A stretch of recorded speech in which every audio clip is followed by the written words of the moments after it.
Are you still in love with music? I'm in love with music, but I'm not in love with what people have done with music. And I've been studying a lot and learning a lot and just seeing how they've just made it this low frequency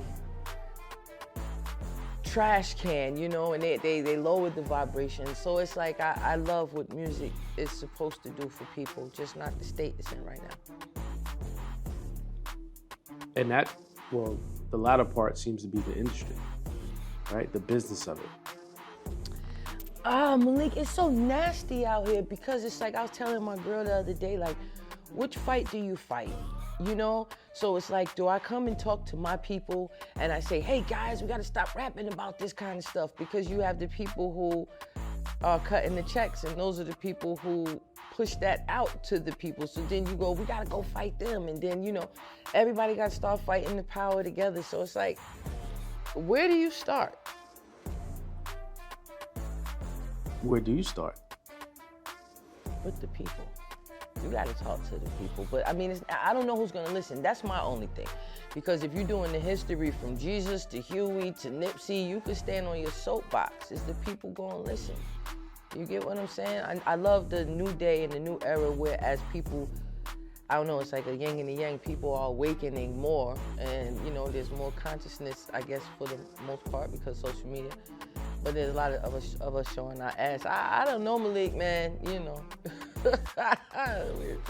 I think it starts with a real independent movement. Like, say that gentleman, what's his kid's name? La Russell. Mm-hmm. From LA, La Russell is dope. Yeah, he's super dope. Seems if you do your own thing with your own money, you can be on your own terms. Can that sustain? Yeah, I guess so. Let's talk about reality TV. Oh, God. What are your thoughts on the future, your future in reality TV? I don't have, well, I don't want to say that. I don't have a future in this negative reality TV that they have out. The lower frequency. We went from bad to worse. We went from love and hip hop to this monstrosity over there at Zeus. And it's all for the bag, you know? If it's all for the bag and Donald Trump crashed the economy and the dollar's not worth shit, then what do y'all do? Y'all, you know, we gotta start getting some morals around here. We gotta start raising the level of what the hell we teaching the kids. I told you I smoked before I came here, so if I don't answer your question, just tell me. But we gotta take more responsibility. So my future in reality TV would just be some fly shit. I used to do that. You know what I mean? And me and my wife right now, we got a channel on YouTube and we growing mushrooms, exotic mushrooms. And we're starting from ground zero, cooking shows on the way, things of that nature. I wanna raise the frequency, that's all. When you were on reality shows before, what's something that they never wanted the audience to know? I was blessed when we had our TV show to actually be with people who wasn't really trying to exploit us. You know, of course, I was extremely emotional back then, and I didn't know, you know, reality TV, so I cried. I was doing different crying, you know, but it wasn't as disgusting as these other shows that I see. So we had more power on our show, and it was happening in real time. Like my cousin, she turned out to be a piece of shit in real time. So if you watch that show, like a lot of it is real, you know. What's the wildest behind the scenes moment in that show? Or moment that maybe you guys said, you know what, they won't air this, but it happened. We didn't really have any wild moments on our show like that, because like I said, it was happening in real time. So like, I was learning while you guys were with the camera that my cousin Leah wasn't shit. And the wild moments, like, you know, Leah acted like she was upset with me because of the Mexican I was with on the show. And then when we broke up, they became friends. And I'm not talking to neither one of them. So, I mean, that's the wildest thing. They're nuts. Everything is just real, like I said. I don't think that we'll ever have that unique atmosphere again. And the reason why I say that is because the producers that were on the show, you know, I could call them cry and curse them out and things of that nature. And I know they weren't intentionally being malicious. But I know the producers from per se Love and Hip Hop, and I've seen how I was on set one time. I didn't want to film, but I was at Mama Jones' house one time, and I seen how they flipped it for TV opposed to what was going on really there. And I just don't want that type of negativity in my life. I fought all types of depression. I'm not one who wants to fight all day, you know, and talk about people all day. That's why I didn't want to do the podcast no more. I don't want to talk about people because I don't like nobody talking about me, you know? I don't know nobody business. Malik, I promise you I don't know nobody business. You know why? Because I don't want nobody no mind. I ain't got no gossip. You call me, we ain't talking about nobody. Unless you're going to tell me. And then I was like, you know, I get a little piece of gossip, I'm going to tell you right now, man, it don't even be exciting.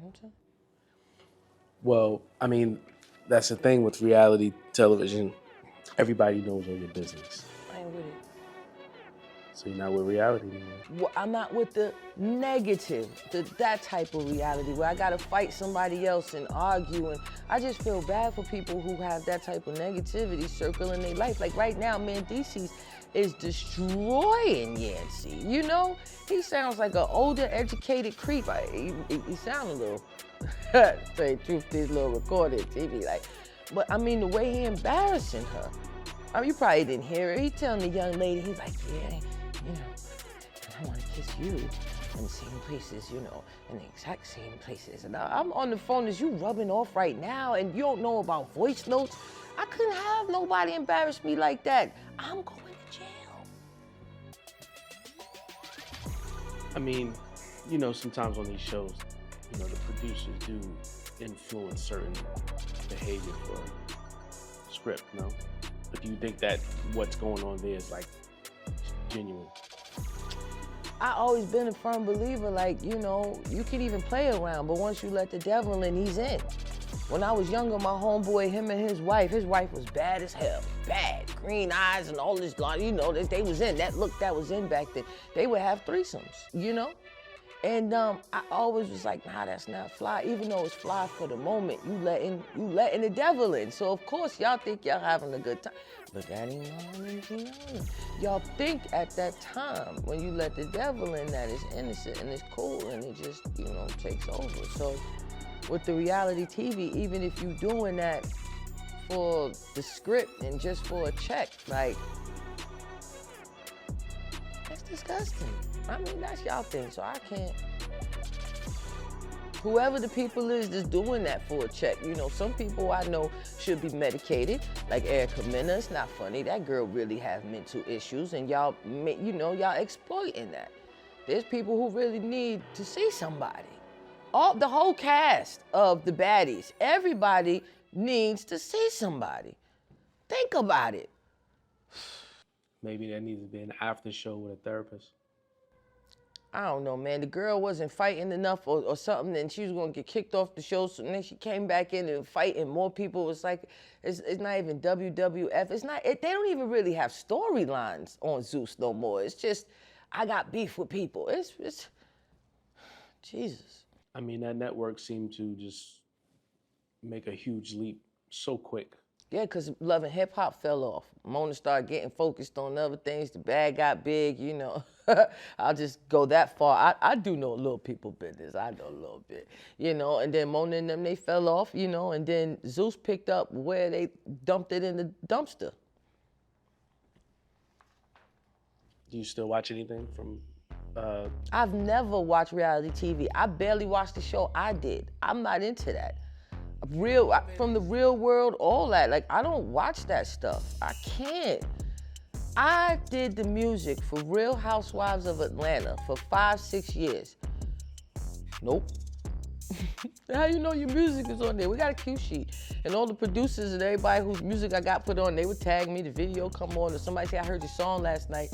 I'd have to watch the episode. Shout out to Nene Leakes. I love Nene, but I can't.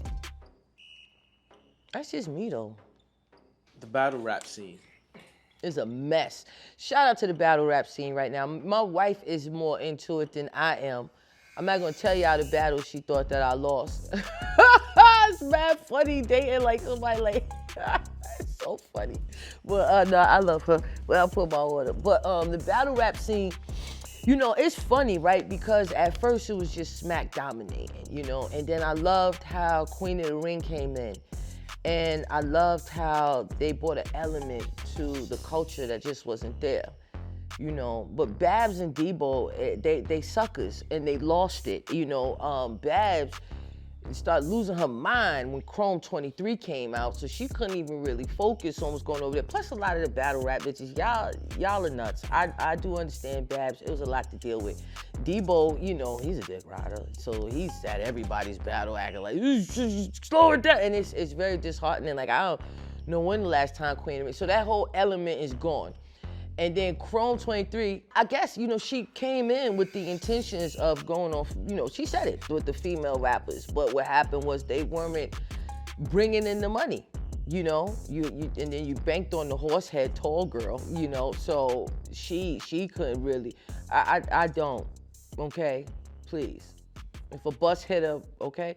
But, you know, she banked on her, and now they not friends, and now she down here running around with Pap, who's only with Clarissa for the moment. Lady Luck prediction, he not even gonna end up with a black woman. I'm telling you, after he done sucked everybody dry, I just know a little bit of business. But because Remy actually made Pap popping, because I knew Pap before, you know, he had the struggle beard and everything, and then Remy come home, and they do this together. Black love, they build together. Now, what happened in their relationship, everybody want to blame Remy. I'm not blaming her. I know, you know, we're not even talking about that battle rap. So back to battle rap, but that is big out there, but the horsehead is now running with the other people. You know, she was all on my strap, then Rim come home, now she all over there. And she's just a wave rider, you know, but, okay. I was all over the place with it, but that's where battle rap is. You follow these battle rap pages, it's all over the place. There's leagues coming out every day, but we've seen everybody's new battles, and some people have fallen off. Talking about how battle rap is probably the last frontier of true artistry.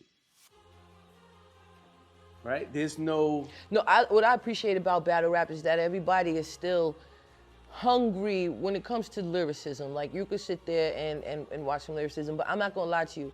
A lot of the legacy rappers or a lot of the people that came up after me, like, they're getting a little boring. So, you know what I'm saying? I think battle rap right now, it is the last frontier for lyricism. So you go there to hear people actually be creative with metaphors and bars. But at the same time, like, we need a new thing. Like, we need a new something to it, because it's the same shit from when I did it. We talking. What's going on with the Smacks League? Because then Drake invest in it, and then he don't like me. I just want to let y'all know Malik don't like me. I'm just telling you. So what happened was Smack and them. Smack and Beasley are the greatest exploiters of battle rap music, and that's only because a lot of the battlers didn't have their business together. So it's just like the circus. You know, the animals, we came to see the animals, but who's getting paid the most money? The ringmaster. You get what I'm saying?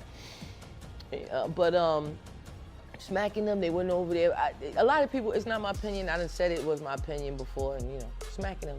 But they took it off YouTube, where the basis of the fan base is. Now, of course, you move it over to the app, it's more exclusive on Caffeine, and it's more exclusive on your app, but the problem is, nobody wants your fucking app. So y'all go out and get 100,000 people to join your app. I ain't mad at y'all making 800,000 a month.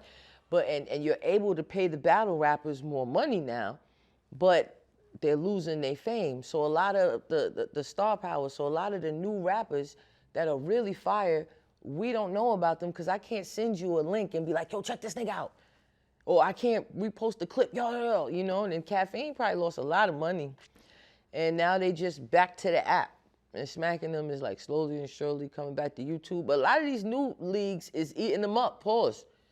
A lot of these, they got a lot of new leagues, you know. With the consolidation of the labels and now publishing, etc., right? It's like a father and son that owns and controls 80% of the music now. Yeah. Right?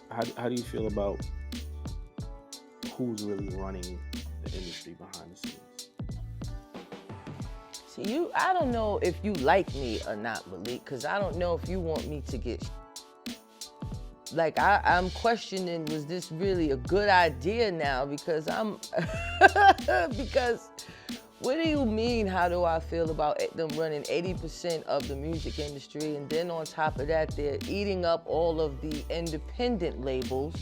So they're basically going to be running all of the music, and they sit there and laugh with the owners of Spotify who said that music doesn't even cost anything to make.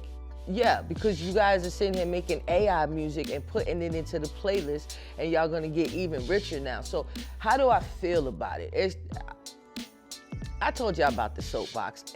When you got over 10 million songs being uploaded and only 0.01% of them is making $10,000 or better, what are the artists gonna do? Forget how I feel about how these two people are just basically, it's not even Vaseline. What are we gonna do? Band together, right? Because you cannot put your music on Spotify. That's my new thing. I just got it. My homeboy, me and him really got into it because I have one of the sites. I work with all of them. They're all horrible. One of the sites I have 1.55 million streams. It was $12,283. I made more selling CDs in the street. So my man is like, well, you could do both. I do not want to do it. I'll remove myself from the machine. My next project, I will sell out the trunk the way I did. This is so cute. These female rappers is acting like they invented something. I am the backpack queen. I was outside of every strip club. I was outside of every tailgate and outside of every, listen, I got the footage. Like, I was outside with it. So if we got to do that now, that's what we do. Put the videos on YouTube and do your own direct to consumer and get out of this thing, because it's ridiculous. You know, you mentioned AI generated music. Do you feel are you able to, will you implement it in any way in your art, or do you feel it's just too dangerous? The AI music, they got some dope ass apps out there. I said, what? You know, but I can't answer that question. What the fuck is you asking me, nigga? The fuck? No, the AI music is dope. Like I was telling you guys earlier, I do the whole chat thing, but the AI music is dope because you can actually type in what kind of beat you're looking for and type in exactly what you are looking for, and I've seen it, you know, create in front of you. Sometimes it should be a little corny, but as far as the beats are concerned, I get more beats now, you know, trying to describe it, and I'm still you know, right now it's in the beginning stages. I can see in a year or two where this thing is gonna go, so. I mean, you know, Cardi was probably one of the biggest, you know, women rappers who came from reality. And why wouldn't people mimic that? Cause it's bullshit, Malika. You ain't even keeping the straight face while you say it. Look, man, she a plant. Like, she ain't even write nothing. That's why she ain't had another album in 7 years. And she follow me, but she don't follow me from the music shit. Cause I hit her up recently. I understand she's so scared, and I'm like a Nicki, you know, person. So she's like, what's up? But she followed me from when she was in the red bedroom, pink bedroom with the teeth. You know, we was hanging out at the strip clubs and stuff. Looked like a total different young lady. But the music wasn't real with her. For one, they was trying to take Nicki out. And for two, it was like, you know, like, what are we even talking about? Well, she had one album. She had some shit I ain't gonna hate. And I got a couple songs that I like of Cardi's, but who else? Everybody done tried to rap on that show. Saucy said, I'm mad. Saucy got a song I like. I'm mad and I can't play it for nobody because it's like, it's a man talking about, you like my, you know? So it's like strange. Like, I can't play it for nobody, but it's a bop, you know? You mentioned Cardi and you say, well, I mentioned Cardi, you say plant. Like, are plants real? Like, let's be real. Are industry plants real? You took a young lady, well, I'm not gonna hate, but when I met her, she wasn't rapping, you know, but maybe she was, and it was a secret, it was a quiet thing. I know other things she was up to. It wasn't rapping. I know a little business. I know a little business. I was there, you know. But nah, Julie Greenwald, especially Mike Kaiser, all of them at Atlantic, they know what they did. They spent a lot of money to blow her up, but not for nothing. One thing that I want artists to take heed of with Cardi and that I love is that when they love you, they'll buy into what you are. So I don't want to like just shit on her legacy. Cardi is such a lovable, you know, person, and her personality is just amazing. If she released Tomatoes, it would have been dope. You know, it's just that she released albums and then y'all got crazy and started giving her the same accolades as Lauryn Hill, and then y'all started disrespecting the culture because y'all throwing that bag around, but who am I? And so where does she go from here? She hasn't released the album in a while. No, she got some bops. I like that joint that she got with her and Glorilla and Megan. You know, get them glow. You know, that thing is we love the song Bongo, her and Megan. I work out to that. But another album, she's scared. The pressure's too much. That last album went too big. Pause. Now see, a person who's a real artist, they gonna throw some music out and they gonna shoot for that.